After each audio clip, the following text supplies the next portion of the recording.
السلام عليكم، اللهم صل وسلم وبارك على سيدنا محمد. عاملين ايه؟ وحشتوني جدا جدا من الفيديو اللي فات. صباحكم فل وياسمين، صباحكم معطر بذكر الله. فيديو جديد ويوم جديد، ويلا نبدأ يومنا بالصلاة على الرسول. بس يا ريت بقى قبل ما ندخل في الفيديو ما تنسينيش في لايك وشير واشتراك في القناة وتفعل الجرس علشان اي فيديو جديد انزله يوصلك على طول. ومبدئيا برضو سامحوني، زوري تعبني في برد. بصي، الله المستعان. يلا خلينا في الفيديو بتاعنا، بلا زورك بلا بتاع. اول حاجه خالص بدات بيها دلوقتي، انا حاطه سمنه دلوقتي على النار بتفك كأن الجو تلج. خدت كده قطعه من الزبده اللي شفتها في اول الفيديو دي، حطيتها على السمنه عشان يبقى سمنه وزبده. ومعايا دلوقتي كيلو ونص من الدقيق نخلته، ونزلت عليه كده ذره من الملح ومعلقه واحده من العسل النحل.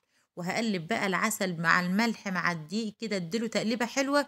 ويلا بقى نجيب المية بتاعتنا ونبدأ نعجن العجينة الحلوة دي لحد ما توصل لقوام معين. تمام كده. مش عايزاها تكون ناشفة، ومش عايزاها طبعا تكون طرية قوي، يعني فاهمين؟ يعني حاجة كده في المعقول. تكون طرية علشان تديكي أحلى نتيجة، بس ما تكونش طرية قوي قوي زيادة عن اللزوم. ركزي.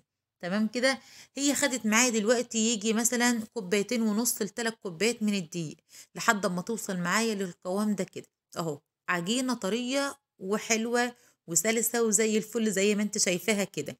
هبدأ دلوقتي بقى بعد ما عجنتها كده، اسيبها بقى دلوقتي يا دوبك بس ثواني، اغطاها كده بكيس لحد ما اجهز الحاجات بتاعتي. وخلاص كانت السمنه ساحت، حطيتها كده على الصينيه. عايزه الصينيه تكون مليانه كده من السمنه والزبده اللي قدامي دي.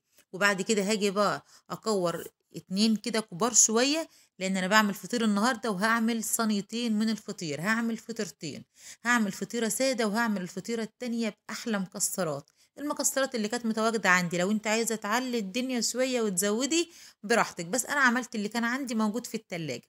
عملت كورتين كده كبار من العجين.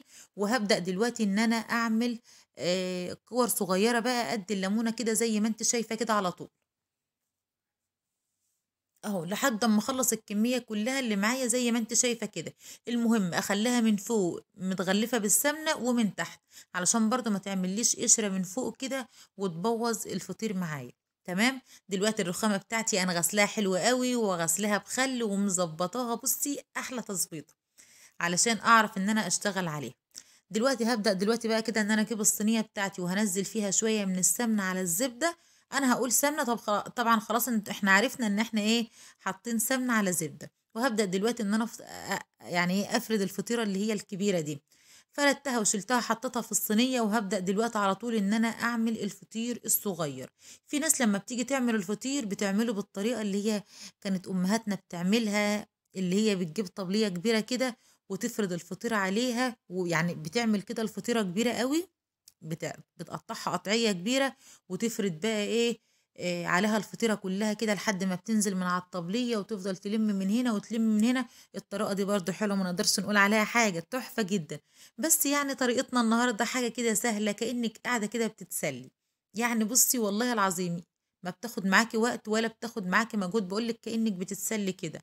يعني انا لو لما بصور مش هقف على الرخام بصراحة يعني. هاجيب كده الطبلية بتاعتي وهقعد في الارض وهعملها، مش هتاخد مني 10 دقايق. والفطير سهل جدا وبتطلع النتيجة جبارة، حرفيا بتبقى حلوة خالص. بتبقي راضية عنها قوي لو اول مرة تعمليه. مش بياخد اصلا تخمير، لا بتاخد تخمير في الاول، ولا تخمير في المرة التانية، ولا بياخد معاكي وقت خالص. اعمليه ان شاء الله بالطريقة ديت وهيطلع معاكي زي الفل. زي ما انت شايفه، زي ما قلنا لك عملنا اول كوره وحطيناها، وبعد كده الكور اللي هي الصغيره برضو بتفضلي تفردي فيها لحد ما بترققيها اخر حاجه خالص. تبقى رقيقه خالص، الرخامه من تحت باينه. وبتحط بقى الطبقات فوق بعضها كده. وبس كده خلاص، دي اول واحده عملناها ساده. هنلمها كده وهنسيبها ونغطي عليها بكيس بلاستيك، ويلا نعمل التانية. برضو هننزل في ارضيه الصينيه كده شويه من السمنه. ويلا نبدأ بقى ايه. برضه هتحط برضه شوية كده على الرخام عشان تسهل معاك الدنيا. الجو حرفيا والله العظيم كان تلج. تلج. يعني انا كنت حاطة السمنة على النار، ايده العين اللي هي الصغيرة اللي هي بتاعة القهوة الصغيرة دي، وحط عليها السمنة كده على طول عشان اقدر اشتغل بيها. الفطيرة دي طلعت مني كبيرة شوية، اما اجي اشيلها هتغلبني سيكة كده. بس الدنيا هتتعالج وهتبقى زي الفل. بصك منها كانت بقت يعني اتفردت قوي زيادة شوية.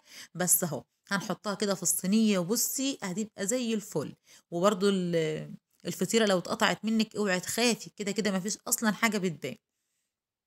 خلاص، فردتها كده في أرضية الصينية، ويالّا برضه اللي عملناه في الفطيرة الأولانية هنعمله في الفطيرة دي برضه، ما فيش أي اختلاف خالص.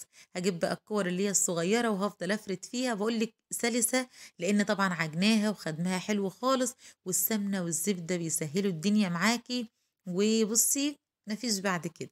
يالّا بقى دلوقتي كنت عاملة كده صحن أو طبق كده من الزبيب والسكر وكمان جوزة الهند، ده اللي كان متوفر عندي في التلاجة. لو انت عاوزة تزودي شوية المكسرات وعندك حاجات يعني تانية عادي بتحطي اللي انت عاوزاه، ما عندكيش خلاص اعملي بالحاجات البسيطة اللي هي بتاعتنا دي.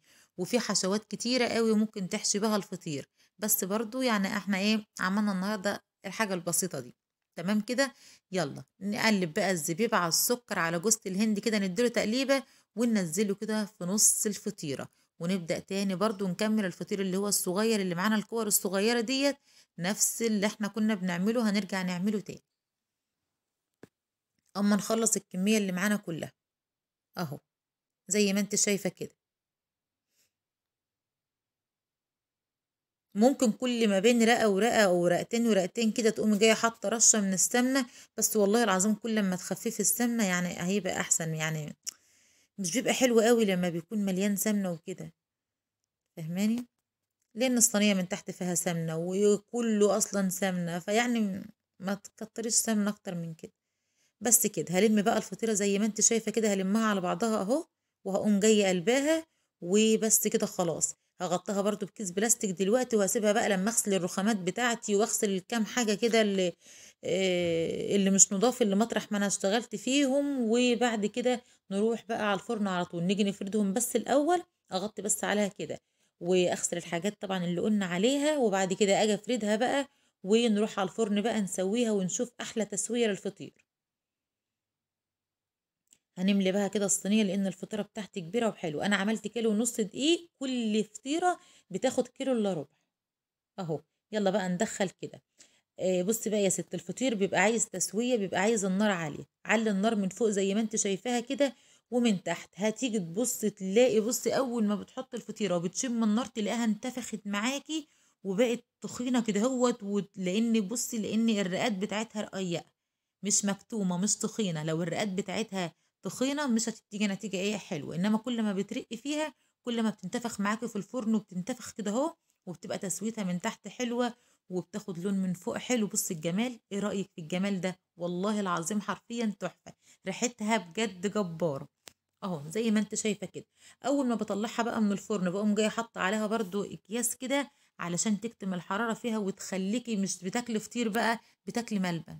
والله بجد لازم تغطيها كده بكيس بلاستيك عندك يكون اكياس نظيفة، وتحط عليها كمان عندك شفت الخلقات اللي بتبقي حطاها كده، القماش اللي بتبقي حطاه اللي هو بيبقى مخصص للعجين ده، بتقومي جايه برضو مغطياه كده علشان ترد كده السخونيه فيها وما يبقاش الفطير معاكي ناشف ولا حاجه.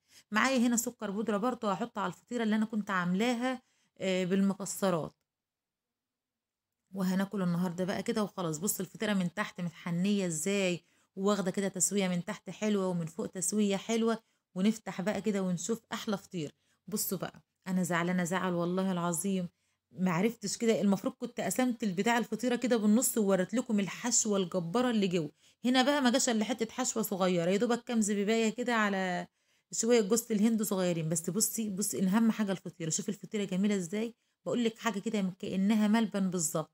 بس انا للاسف ان انا ما وريتكمش الحشوه كلها من جوه، والله كانت جباره ما افتكرتش غير واحنا لسه قاعدين بناكل. يلا مش مشكله. بتمنى بقى ان الفيديو يكون عجبك واعتمد الطريقه ديت وهتعجبك خالص. لو انت اول مره تعملي فطير هتعمليه وكانك بصي استاذه فيه. بتمنى طبعا ان الفيديو يكون عجبك، ويا ريت بقى الفيديو لو عجبك ما تنسنيش في لايك وشير واشتراك في القناه وتفعيل الجرس عشان اي فيديو جديد انزله يوصلك على طول. بحبك في الله، سلام عليكم.